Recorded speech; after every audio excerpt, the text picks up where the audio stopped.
je rentre de Paris et de Sharm el-Sheikh en Égypte. À Sharm el-Sheikh en Égypte, nous avons participé au Forum Africa 2017, qui a été un forum d'affaires, donc réunissant des hommes d'affaires, surtout des jeunes, à l'invitation du président égyptien Al-Sisi, qui nous a particulièrement bien reçus, le président de l'Union africaine, Alpha Condé, qui était donc présent, ainsi que le président Paul Kagame du Rwanda, qui sera président de l'Union africaine à compter de l'année prochaine.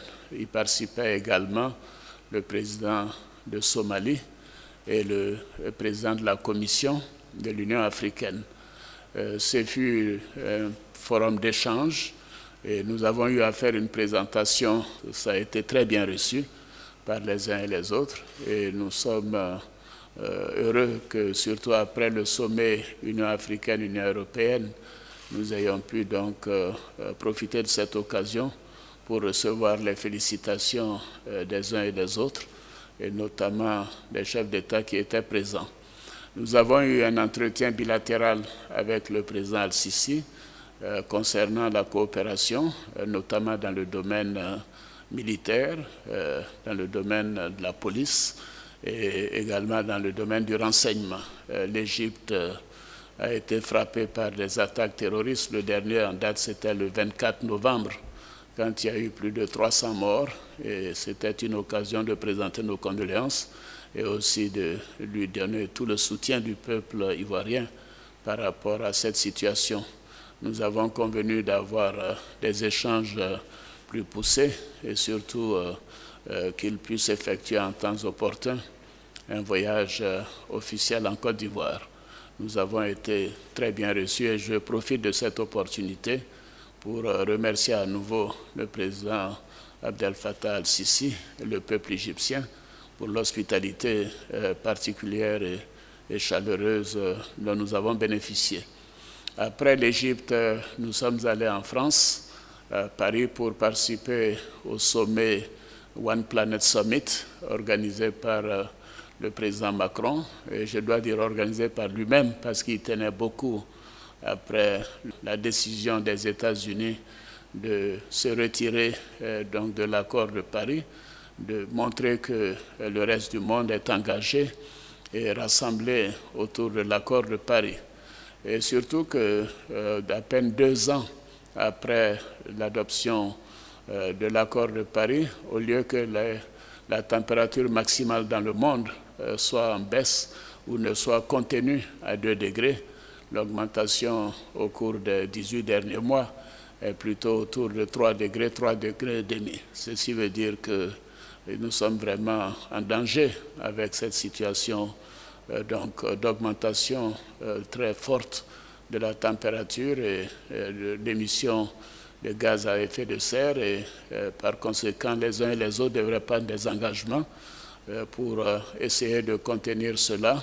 Et ceci a été remarquable. Malheureusement, les grands pollueurs que sont les États-Unis, la Chine et bien sûr l'Inde n'étaient pas représentés au niveau approprié. Les États-Unis, je ne sais pas si les Américains étaient représentés, mais nous avons tenu à l'occasion des échanges entre chefs d'État sur la scène à indiquer à quel point pour les Africains cette situation nous pénalise parce que nous sommes les plus fragiles.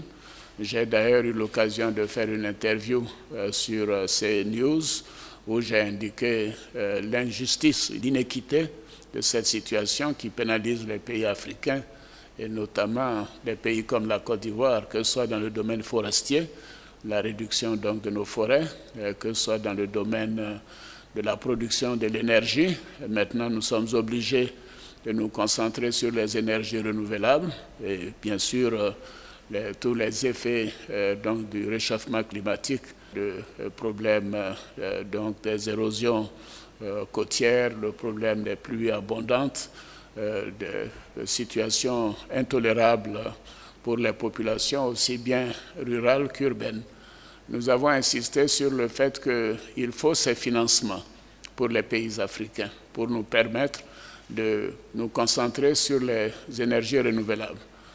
Je constate en tout cas que pour notre pays, nous faisons des bons spectaculaires avec l'inauguration du barrage de Soubré, et nous considérons que d'ici 2020, à peu près le tiers de la production d'énergie en Côte d'Ivoire sera de l'énergie renouvelable, y compris l'hydroélectricité, ce qui est tout de même une performance importante.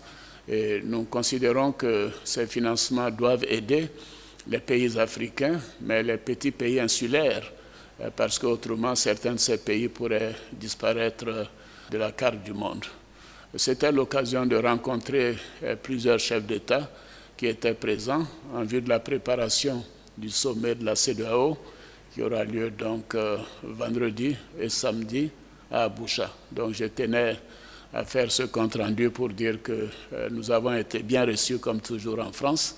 Nous avons eu de bons entretiens avec la plupart de nos homologues, aussi bien africains que d'autres pays. Et nous sommes donc de retour pour un conseil des ministres demain.